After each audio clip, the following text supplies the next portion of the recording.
Let's go ahead and get started. Welcome, everybody. Thanks again for joining us for today's webinar. My name is Megan Ruskowski, and I'm a marketing manager here at Treehouse Interactive. Today, we're going to go ahead and continue our fall webinar series with today's commercial partner relationship management software, New Advances in Maturity, featuring Tim Harmon, a principal analyst at Forrester Research.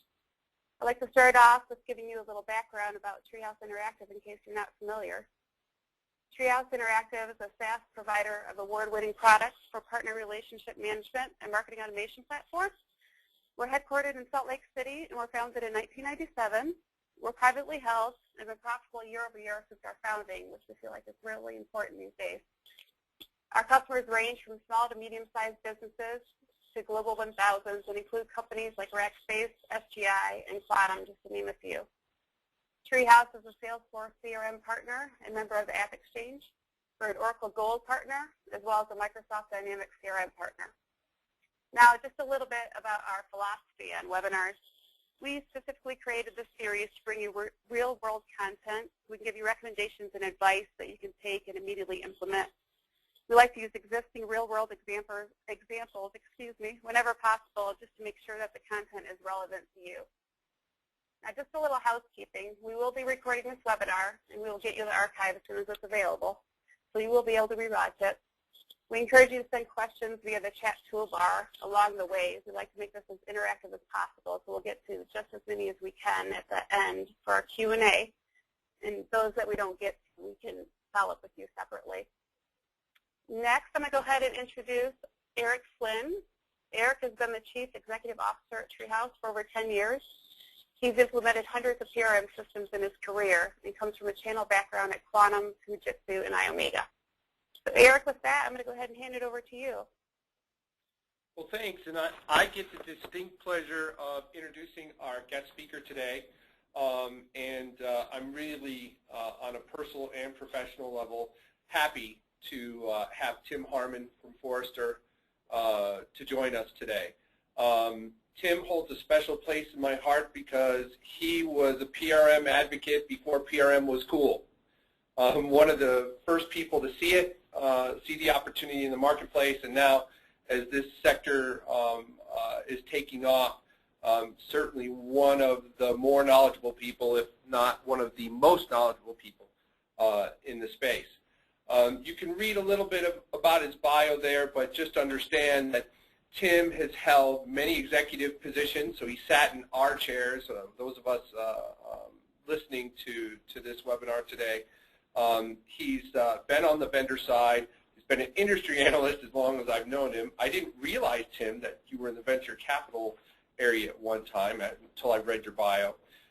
Tim obviously published regularly on Forrester, but has also been published in the Austin American Statesman, BI Review, DM Review, Intelligent Enterprise, and most excitingly, and you might want to talk about this a little bit, Tim, is one of the authors of the Forrester PRM Wave. I will tell you, I know the report isn't out yet, but we work with many analysts and have the opportunity to show our tool and brief analysts on different things we're doing in the industry. We have never had as detailed a briefing as was involved in the PRM Wave. So in terms of knowledge in this space, I think that puts Forrester ahead above everybody else, certainly at this point. So with that, I'm going to introduce Tim Harmon, and Tim, I'm going to pass you the ball at this point, and you will be able to share your screen with our participants. Well, thank you for those kind words, Eric. It's a good thing you didn't know me when I was in venture capital. You would have you probably would have come after me for money. So yeah. Right. So hi everyone. Thanks for joining the webinar today, and thanks to the Treehouse folks for inviting me to share a few of Forrester's perspectives, and also if you don't Forrester presentations, we like to fire hose you with data to back up our perspectives as well, and I'll have no shortage of data for you. And like Eric said, we just completed the Forrester Wave research on partner relationship management software. That'll be coming out before the end of the month. It'll be published, so very soon. So I want to talk to you about the PRM market. I lead Forrester's research on channel ecosystems. So not only the processes and programs and resources, but the technology to support those channel ecosystems as well. I want to start out with addressing a question, because sometimes this question is addressed to me as an analyst, is why is channel technology important, right? I mean, should we even be considering a significant technology investment to support our channel ecosystem and our channel partners? And so I want to give you just some numbers. You may already know them. The amount of revenue that's generated by the tech industry on an annual basis globally is over $1 trillion. And 2/3 of that revenue, or about $700 billion, flows through the channel. That is a huge number to think about. And when you think about how that number is being supported, and I'll be candid with you, when I first came to Forrester 5.5 years ago, and I started working with channel professionals and tech vendors and B2B companies, what I learned was that there were a lot of antiquated systems and Excel spreadsheets that were being utilized to support this $700 billion of revenue, right? And it was a little scary and actually a little shocking. But that was then, and we'll talk about today. So the other reason why channel technology is important, and I think it's vitally important, is that it affects channel partners' loyalty. And if any of you have been on the channel partner recruitment stage recently, trying to recruit new channel partners or trying to increase your wallet share of channel partners, you know how difficult that is. And it's difficult because we've reached a economic point, tipping point, where the supply, the number of channel partner companies in the world, is actually declining slightly, but the demand in terms of tech vendors and B2B companies that want to tap into that resource and utilize it is increasing. So we have supply increasing, we have supply staying static and demand increasing. It means that it's harder and harder to find channel partners, or harder and harder to win channel partners' loyalty and wallet share. So we asked in our most recent survey of channel partner companies worldwide, what is it that drives your loyalty to a particular vendor? And the top two responses were the vendor's product and the vendor's brand, as you can see here.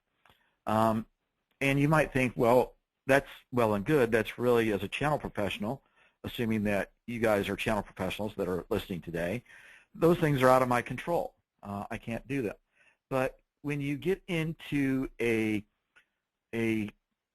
technology category or a market where it's becoming more and more difficult to distinguish your product from your competitor's product, in other words, a parity market, what is the next highest? Well, it's partners value the ease of doing business.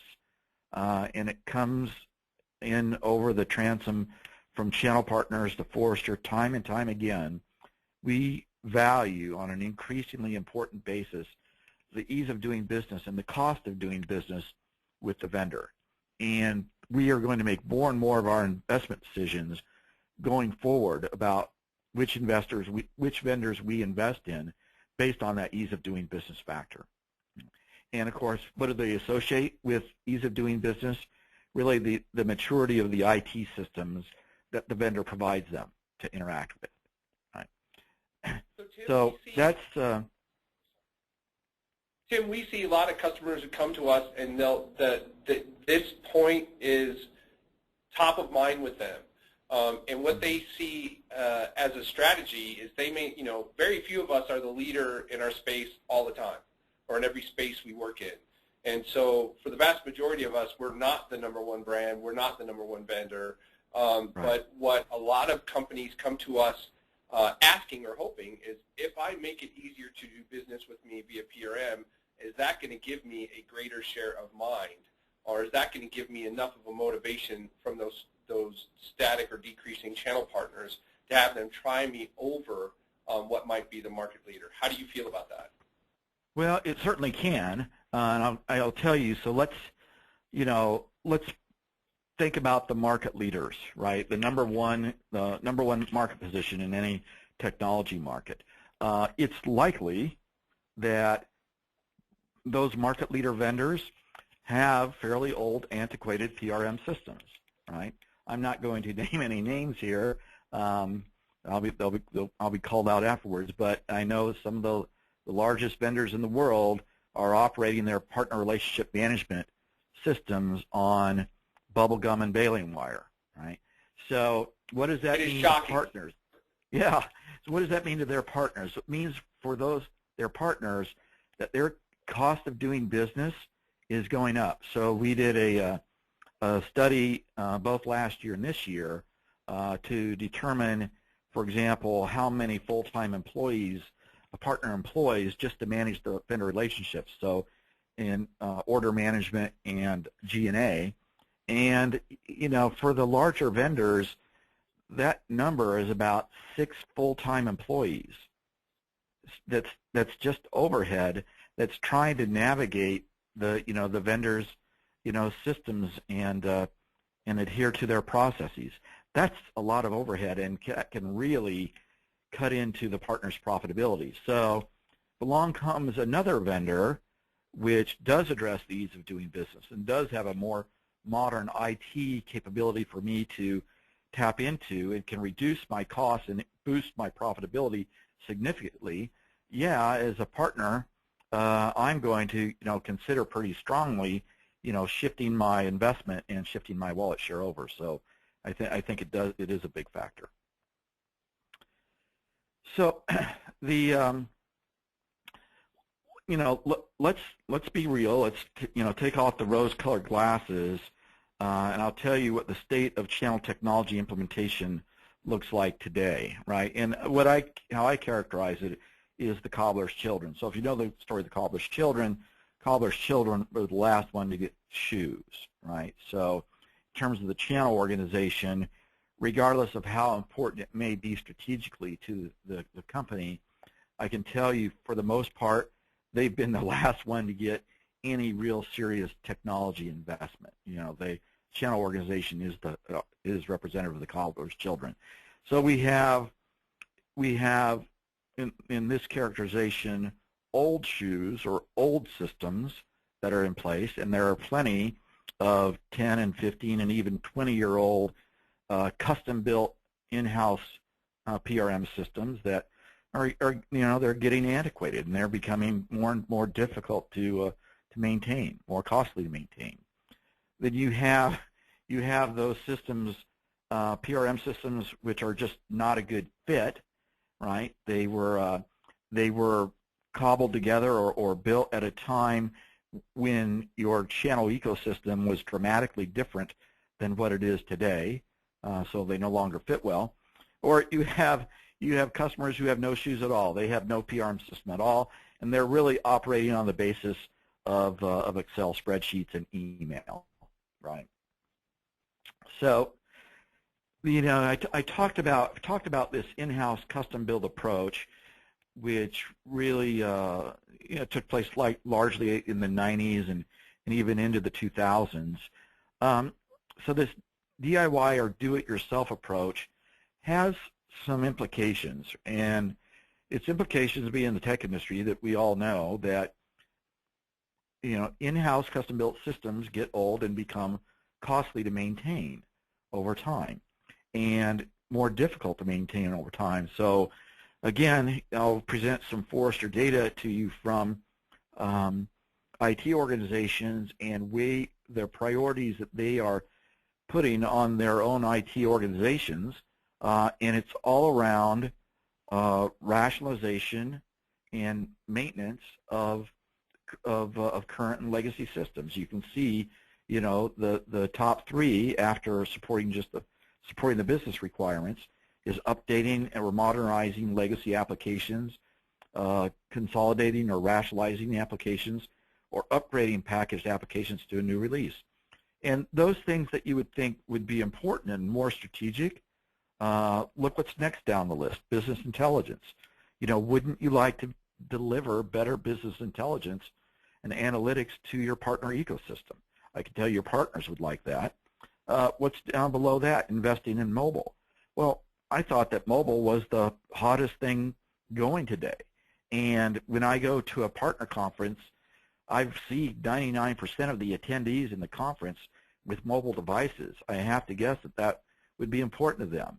But those things, when you take a DIY approach, slip down in terms of priorities simply because all of the resource they have to allocate to just maintaining the current system. So what's that leading to? Well, I think it's leading to a mind shift of, all these various PRM systems, and I'll use the term plural because I know of many tech vendors that have 10, 15, 20, or even more systems out there that they built to support their partners or to collaborate with their partners. And so, there's a mind shift going on from these do-it-yourself PRM systems to commercial software, commercial PRM software products. And, turning back to some data, when we asked tech vendors now and B2B companies, what are your plans to adopt commercial channel software? You can see the numbers at the bottom right. On the left-hand bar, we've got those that have already implemented some sort of commercial channel software. So, it's north of 40%. And then the bar on the right represents growth. Those that are implementing those that are expanding what they've already implemented, those that are planning to implement a net new product capability in the next 12 months, and those that are, keenly interested, but they have no solid plans at this point. Now that number is also above 40% as well. So I can tell you from past years, these numbers that we collected in 2013 from tech vendors for channel software are much higher than any previous year since I've been with Forrester for going on 6 years. So the interest in and the real investment in commercial channel software is growing pretty dramatically. So Tim, I have another quick question for you. I read over the summer Forbes had an article, and they talked about what's next after CRM, and it was talking about the different markets that are growing. Obviously, you're seeing growth in PRM. We're seeing growth in PRM. Their thesis was that PRM is now growing because customers have figured out CRM, right? They've gone through the implementation headaches and how do I, how do I get a user adoption? How do I get the BI out of my CRM? And now they're ready. They're at a maturity level where they can move into the next wave, and that next wave includes PRM, which kind of bears out in your numbers here. How do you feel about that? Do you see the market the same way? Well, in a way, I do. The CRM, the CRM mania, if you will, has been around really since the late 90s, and of course, the leaders today, Salesforce.com, SAP, Microsoft, Oracle, a little bit different than the crop that you saw in the late 90s. It was dominated by Siebel, Inventive, Clarify, Orem. Those were the CRM vendors of the 90s. So, CRM adoption and interest has been high for quite a long time. I would say, and how I counsel clients in terms of their technology investments with respect to CRM and PRM is you should consider, how important your channel partner ecosystem is to you. I mean, if it drives 85 or 90% of your revenue, you better be allocating or skewing your technology investment towards supporting your partners. That doesn't mean that you don't need a CRM system. You absolutely do. But, the reality is some companies actually overinvest in CRM, where in fact they may get more bang for their buck, greater ROI, in investing in those systems that are used to collaborate and support their partners. Again, I think it depends on their business model and their revenue model with respect to direct versus indirect. The other thing too, and I'll use this analogy from the 90s. So as an analyst in the 90s, when I was with Metagroup, I had a lot of questions around, should we invest in ERP or supply chain management first? Or, if we do both, how should we allocate the investment between those two stacks? And, again, we looked at companies' business models and advised them according to their business models and objectives. So don't always let the market or, USA Today or, Wall Street Journal or the New York Times, their respected publications, don't let the headlines drive, your investments. Make sure that your company goals and objectives and strategy drive your investments accordingly. I think that's, I really like that answer, and I can tell you that based on our experience, we can point to several large multinational customers where actually PRM drove a CRM purchase, and the rationale was exactly what you described. It was, hey, we are a channel-only company, and we need to make sure first that the partners are enabled, and then we'll add these other pieces. So it was almost the reverse of the Forbes. I can see what I hear you saying is it's kind of both. There are the companies where that case I mentioned at the beginning of the question is true, but there's also this other case where, hey, I'm a channel company and I'm going to focus my investments there first before I do anything else. Yeah, I agree with that.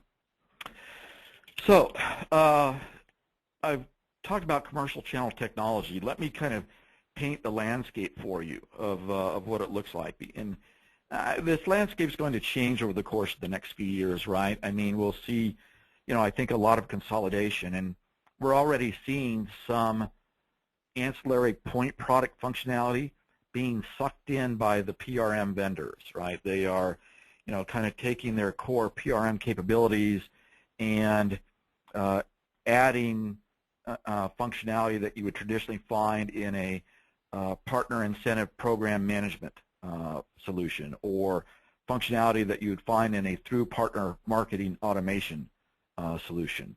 But let me walk through all these TLAs for you. PRM, which we consider to be at the core of the channel technology universe, if you will, partner relationship management, certainly, and that's what we've been talking about here.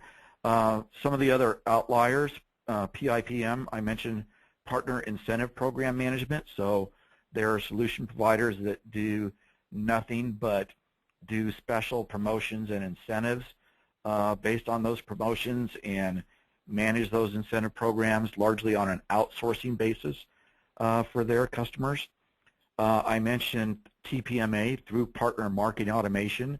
So this is the type of capability where you would equip or empower your channel partners to actually execute marketing programs in the form of email campaigns or social campaigns or webinars. So it's a marketing automation tool that's really meant for your partners, but master governance is controlled by the tech vendor. LDM is lead distribution management. So there are point solutions in this area, but again, we're starting to see some of the lead distribution functionality being, again, incorporated into PRM products. CDM is channel data management. So these are solutions that are going out and getting and aggregating point of sale data or what's called sell-through data and bringing it back to the vendors so that they can rationalize their sell-to data with their sell-through data so that they know how much to pay out in terms of incentives, and they can verify when the customer purchase is actually done, from the channel partner's portfolio. And then order management and e-commerce. Again, I think either from a merger and acquisition basis or from the PRM vendors, acting as a platform, or even building that functionality themselves, we do believe that the PRM vendor platforms today are viable for acting as the center of your partner management technology universe. So, PRM has been around as a concept for a long time too, and I want to explain to you, how it's evolved and why it is, how it is different today than perhaps when you thought about or looked at, PRM previously. So partner relationship management, commercial PRM software products really got started in the late 1990s. A handful of vendors took advantage of the customer relationship management mania of the time and said, PRM is every bit as important, but they really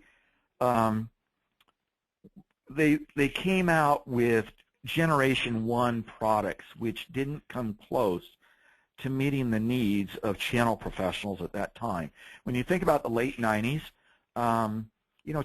technology industry channels got their start in the mid-80s, so they've been around for 15 years. The requirements and the processes and the partner programs had matured quite a bit by the late 90s. The commercial products just didn't meet the needs of channel professionals, and so what channel professionals do, well, they turn to their IT organizations to build these in-house custom systems, right? And that group of PRM vendors that came out in the late 1990s, none of them are still around except one, Siebel, and that Siebel's now owned by Oracle, and of course Oracle Siebel's still operating, but it's not based on the cloud architecture, which is attractive to a lot of customers today. The second generation, the mid-2000s, is what I call the PRM as CRM group, really, where CRM vendors came out and said, PRM is an extension of CRM, and really focused on the front end of the partner relationship management processes, as I characterize it, around partner sales. And today, we now are looking at this third generation of PRM, and I think it's finally mature enough. The products are mature enough and robust enough, really, to support a pretty sophisticated channel management program and channel ecosystem for customers. They marry the 1.0 and 2.0 concepts around back-end partner program and administration and front-end partner sales and marketing. They incorporate a business rules engine or business process management tooling capability for the most part. They're good at tier management, right? So if you're in charge of partner programs, your gold, silver, and bronze partner programs, and want to apply tier management concepts, good at that. REST API integration, so that they can integrate very well with other systems, CRM, ERP, learning management systems, what have you. So that is a big plus. And for the most part, the commercial PRM products today are very good in terms of mobile, right? Either native mobile apps or web responsive HTML5, and I got to tell you, that's just increasingly important because so many partners want to operate with a mobile device and not necessarily a website partner portal, any longer. And so that's another key benefit of PRM solutions today. Well, it's funny you mentioned the mobile, because our last, the session before last in this webinar series was about different options for mobile technology. I have a question that I get asked by my customers a lot. that I want to ask you on this slide, and that is, many of them, customers and prospects, especially those who haven't yet implemented PRM but are looking at it, feel a little bit of trepidation about going outside their CRM to pick a PRM. So there's this kind of thinking of, I've got XYZ CRM vendor in place. I really should use the PRM that's attached to that CRM product. What kind of advice would you give to those people? I remember CFOs back in the 90s, telling me, Tim, we've invested in an ERP product. We don't have to buy anything else. And so it kind of reminds me of that sort of attitude. I think first of all, I think that you can implement a good PRM system capability, with a configurable or customizable CRM product. I think it can be expensive to do, and if there's a lot of customization involved, what does that wind up being in 5 years?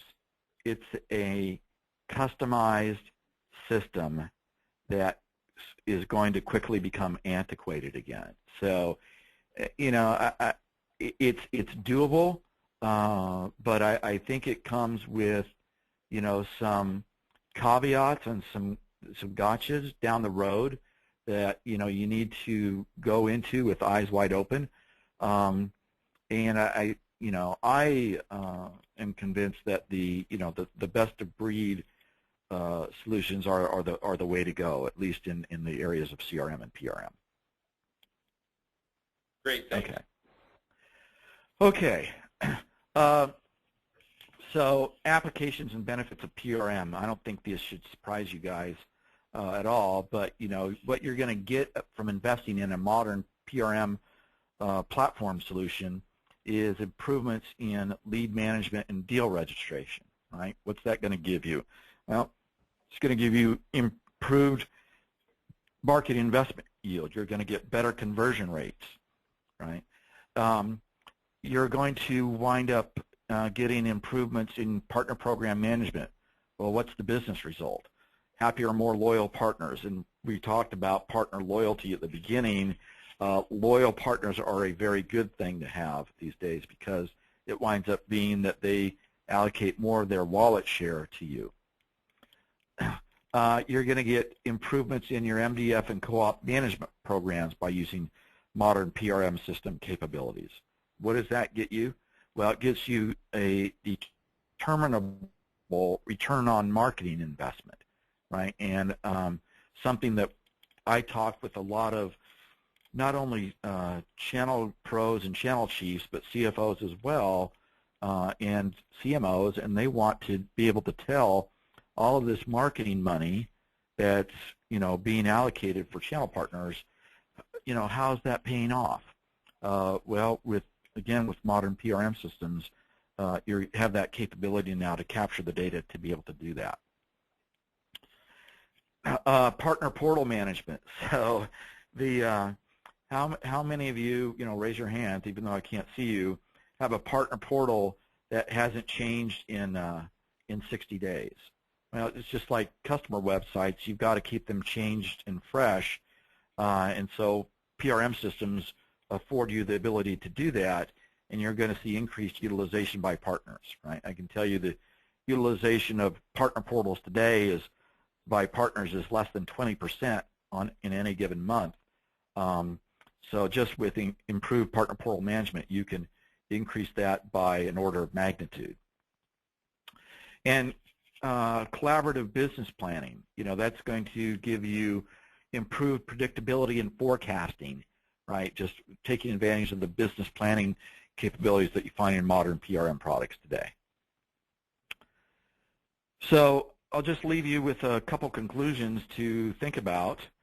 So I think we all know that we're all under, greater scrutiny and pressure today, and our companies are under greater financial scrutiny and pressure from whether it be Wall Street or regulatory bodies or competitors, right?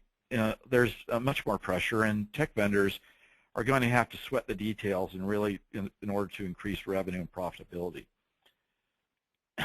Number two, I really pointed out that the cost of maintaining in-house or customized PRM systems is spiking. We're really seeing that spiking going on right now, where the cost of maintenance is far outweighing the ability to add any new innovation into the in-house built PRM system.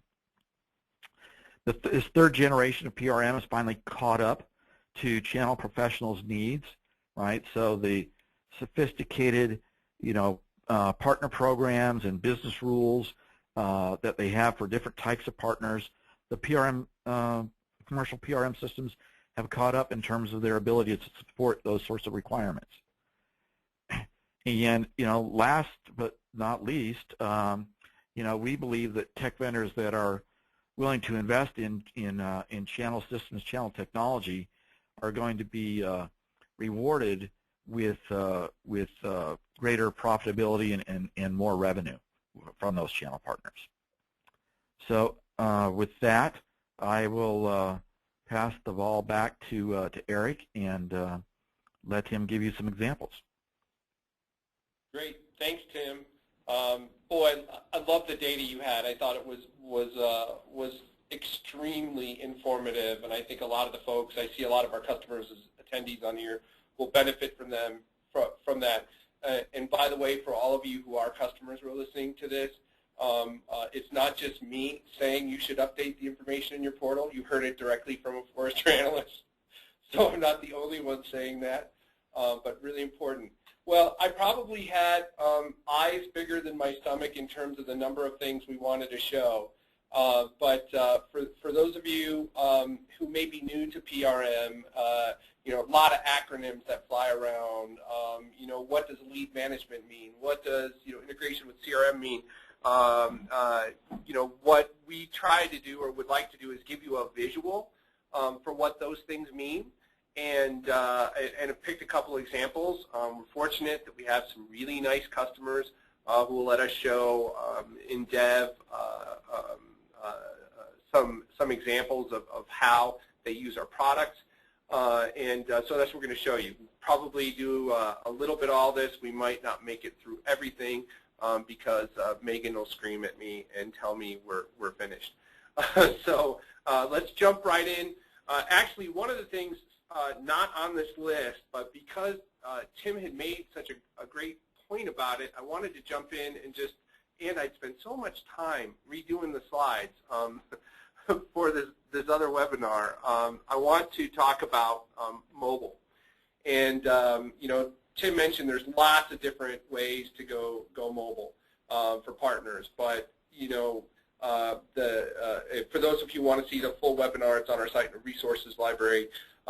There's great data in there about how important having a mobile site is, and how much usage or how often your partners are out there. And if you just think logically, your best partners are in the field servicing their customers. They're not in the office. One of the shocking things to me, part of the data in this particular doing research for this particular webinar, was how many of them are doing demos on mobile devices. So there's a ton of different ways to do this. Our product takes the HTML5 responsive design approach, and I thought it'd be good for you to get a sample of what that would look like. So, this is the authenticated view from one of our customers, Entrust, and this is what their portal looks like when I'm logged in. But because of our HTML5 approach, when I log in on my tablet, my Microsoft Surface, my Samsung Android phone, or my iPhone, and I know that's a Hostway site, the site will automatically respond and adjust accordingly. And this allows me to manage content in one place, but have it work for all devices. It allows me to manage one set of technology and work across smartphone and tablet models. It is a very nice approach. For those of us in PRM, a lot of us are realizing how important mobile is, and that's just a visual for you to take away from today's presentation on what HTML5 or a mobile site might look like. Integrating with CRMs is extremely important. One of the things people implement PRM for is to, automate systems. The more you can automate, the more you can decrease costs. Then if you start looking to deal registration, lead distribution, contract management, I can certainly decrease costs if I can handle it automatically. But lead distribution, deal registration, that's going to allow me to do things like increase my funnel, increase my marketing ROI, increase my visibility to my partner funnel, which I might not have had visibility to before.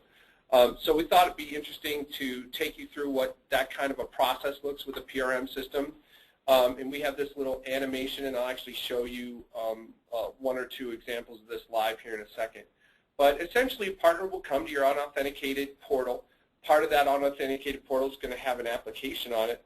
They're going to fill out that application. The next step in the process is whoever is responsible at your organization for approving partner applications is going to get an email notification letting them know they've got a partner asking to be part of the program. The next step is the partner is going to receive an application pending email. We're going to let them know, hey, it's going to take us this long to review your application. It's going to remind them of the benefits of joining your program. It's going to give them some way to contact you in the case that they haven't heard from you in the timeline you described to them in this email to follow up on their application. And the next part of the process is they're going to jump into their PRM system. This is a little view into our Reseller View PRM, and they're going to approve the partner. They'll be able to do things like search for duplicates. Our PRM system, I'm sure others, is going to automatically look for dupes so that internal to our system and internal. In this case, I'm showing the example of integrating with Salesforce, but at least for us, it could be Salesforce, could be Microsoft, could be Oracle. It doesn't matter on the back end for us. We're going to look into those systems to make sure we're not we're deduping there as well. We're going to approve the partner. Once the partner is approved, they're automatically going to get their welcome email. They're all automatically going to get their temporary username and password. They're going to get a button to log in. They're going to log in before they log in. At the same time, so after we approve them, the partners get their email. At the same time, we're going to create a member and an account in Salesforce. And here you can see this is our package for Salesforce. You see the little Reseller View up here with the logo and our objects for Reseller View accounts and Reseller View members. But we're going to create that account automatically in the CRM system. Then, once the partner logs in for the very first time, they're going to accept digitally the agreement and or agreements required by you for them to gain access to the portal, and at that point they're in. So what does this look like in practice? And I think I might have seen Tracy from ASIGRA as attendee to our webinar today, and they've always been very nice in letting us show off their multiple award-winning portal, 5-star, gold star CRN award winners perennially, it seems. But here's what this looks like on the inside for them. This is their portal. And then if I look on inside Salesforce, and obviously I'm in dev in both cases here, none of this is real data. I can see, here's my partner account, my partner members, my leads, my opportunities, but I have a 360-degree view of my partner just as if I was a direct selling organization. I'm treating my partners just like I would treat a direct sales team member, and I can see, everything that particular partner or partner account's working on. All right, so that gives you a view of CRM, PRM. I want to show you a little bit about deal reg. In the old days, deal reg, lead distribution, those are kind of the basics. You better have those as a PRM vendor today, and they better be integrated with whatever CRM you're using. What's new now is something I'll show you here in a minute. And what I'm showing is a couple of sample opportunities this partner is working on. And in deal reg, I've got those opportunities that are pending approval. I've got those opportunities that are already approved to go live. In this particular deal registration, these are tied to an account with a user who's called Reagan Wilson. If I pull up Reagan's information in Salesforce, all this information is coming from Salesforce. I'm going to see that she's working on Bill Leedy, Johnny Customer, Bill Prospect, and Blue House's opportunities. But if I pop in to her view of these opportunities in the portal, I actually see more people than that. I see this Yerked Inc. I see Pam Beasley Halpert, for those of you who are Office fans. I'm actually seeing those because Reagan has a permission in the PRM system that makes her a lead administrator. And she can see not only her opportunities, but she can see those opportunities owned by others in the system as well. So she's got some owned by Eric Flynn and some that she owns.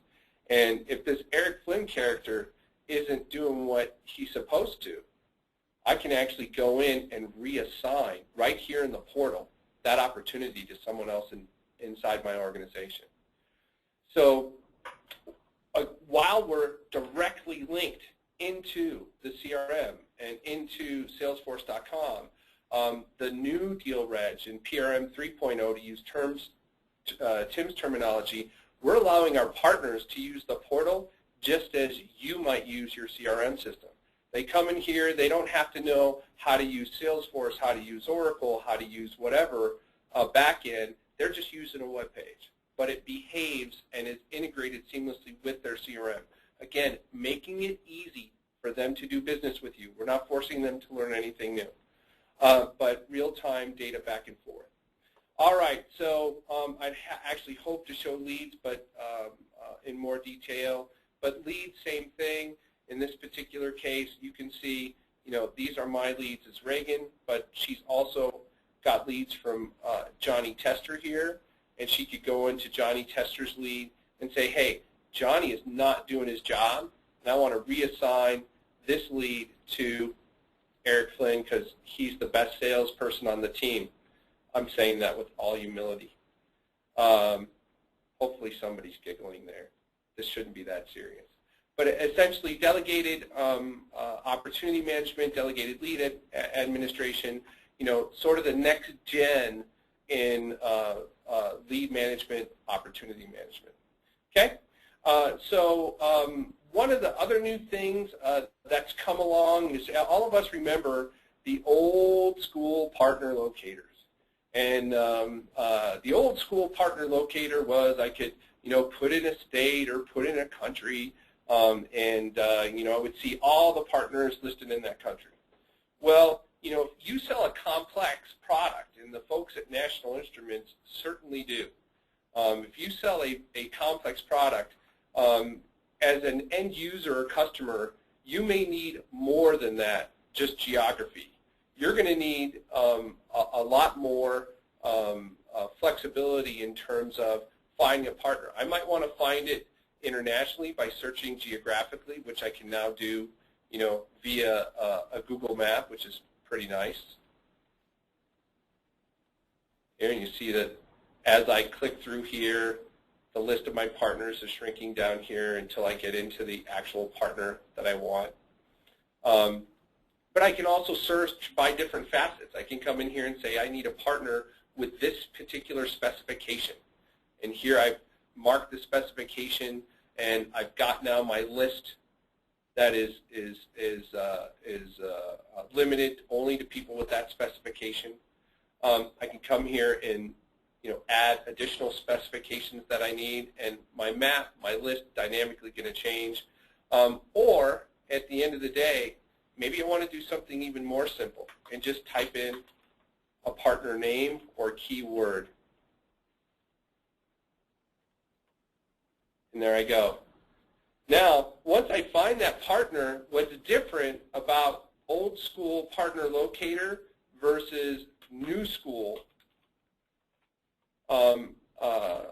partner marketplaces is I get, the old school was this. That's all I got. And there was usually a phone number, email address here. New school is I can come in and actually get a much richer understanding of what this partner can do for me. I get their overview, I can get their services, I can get basic contact information, I can see their locations across the globe, I can see the services and skills and certifications that they have.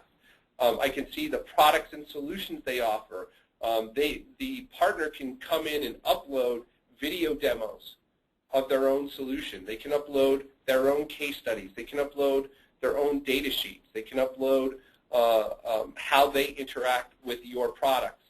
And finally, and this is really new, cutting edge, end users can rate partners.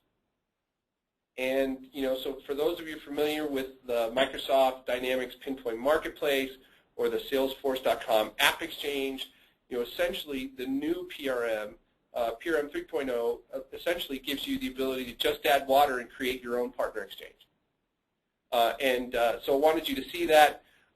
Related to this is, how do I manage this, right? Well, the best way to manage it is to let the partners manage it themselves. Let the partner manage their own profile. Let them manage their own data. So this is where I'm going to manage my logo, my descriptions, where I'm going to manage my locations, services and skills, where I'm going to upload, say I want to upload a YouTube video as part of my profile here, I can do that.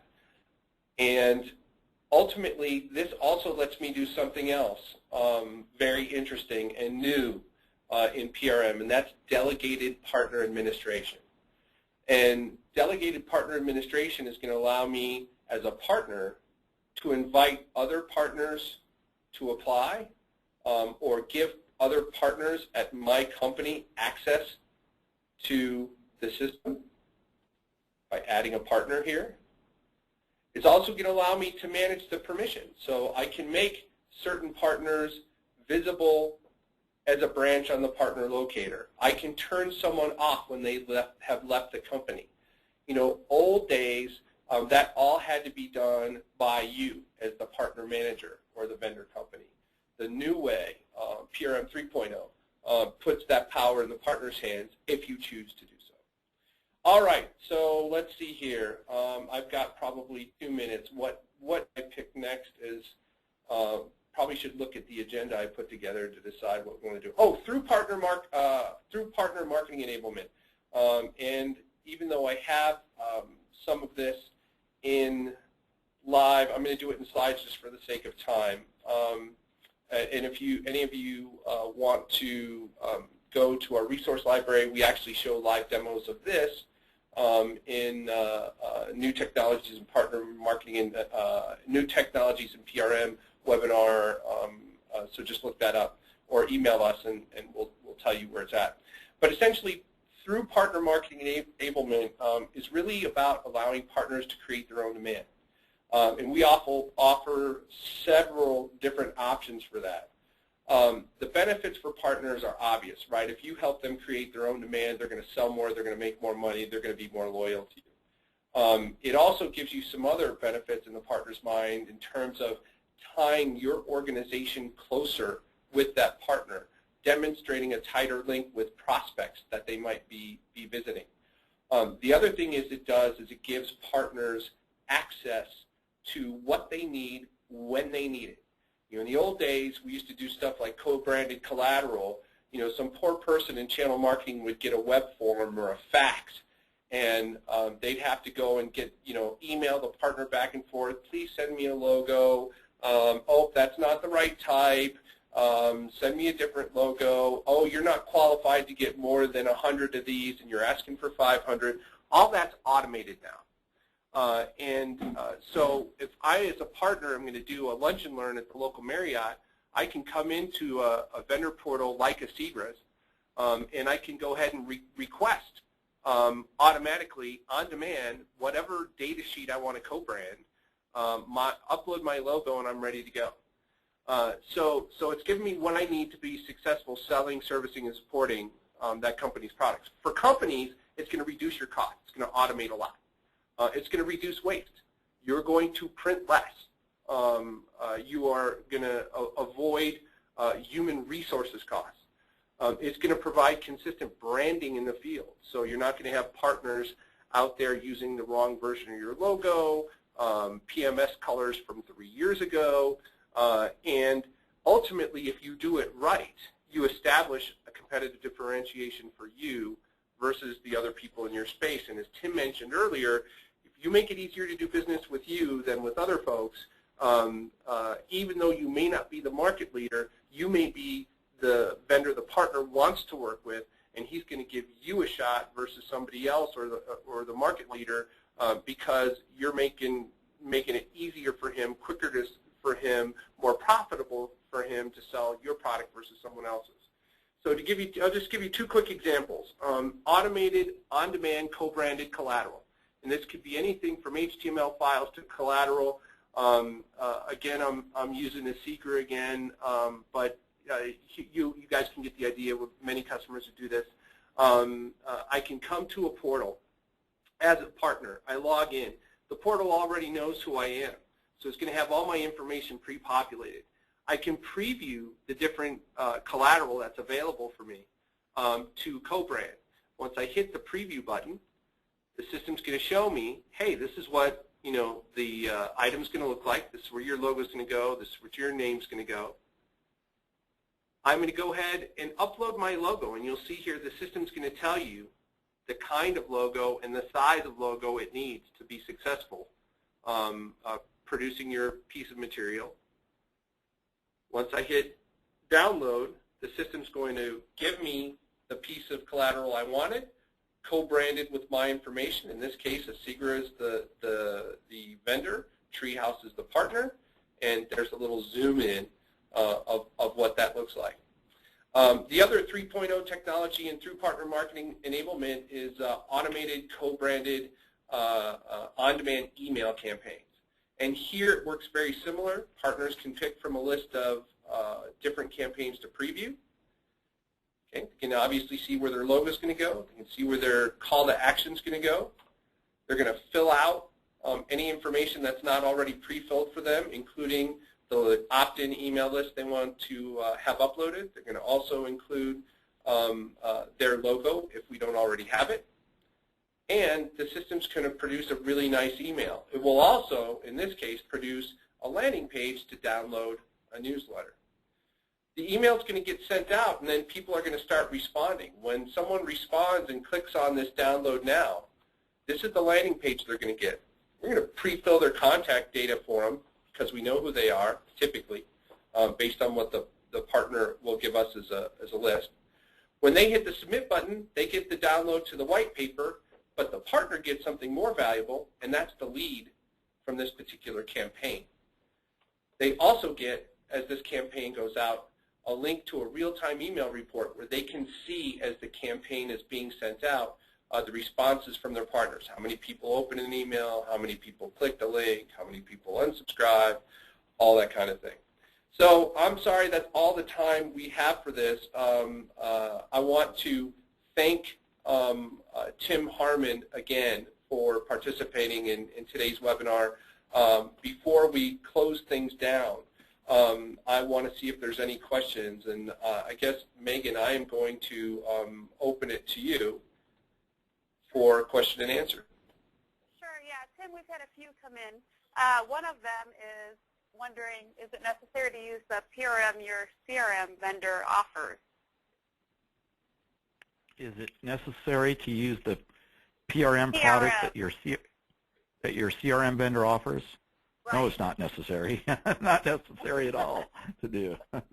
In fact, like I pointed out, I think the PRM offerings that come from the CRM vendors can require a lot of customization and can be quite expensive. So, I actually think, I'll re-verify this, that the best of breed PRM vendors are leading the pack today, and you'll see that when the Forrester Wave comes out in a couple of weeks. Okay, and then I think we have time for one more. The PRM 3.0 that you defined today is meeting current needs. This person's wondering what needs you foresee in the future for PRM. Well, I think in the future, going forward, what we're going to see in that slide I depicted of kind of like the solar system or the universe, where PRM at the core, you're going to see, more of that sort of functionality brought into the PRM. So where you might have to go, separately if you wanted a through partner marketing automation capability to a separate vendor, that's going to be brought in under the PRM umbrella. And Treehouse is, the first PRM vendor to do that. They have a TPMA solution, right, that pairs with their PRM solution. But I think we'll just see we'll see that, and I think we'll see greater collaboration capability between tech vendors and partners as well. The PRM systems today still tend to be a little unilateral. So I think we'll see added functionality being added to support the needs and the requirements of the partner as well as the tech vendor. Okay, great. Hey, Tim, there's one other question in here that someone's asking. It says, what does lead management in the context of PRM 3.0 mean? I think a lot of well, we could do another half hour on this, but I'll invite them to contact me afterwards. There's my email address if they want to get more. But in short, what happens today is the lead gets allocated to the partner, and then the vendor is blind as to what the status of that lead is until it closes into a deal, for the most part.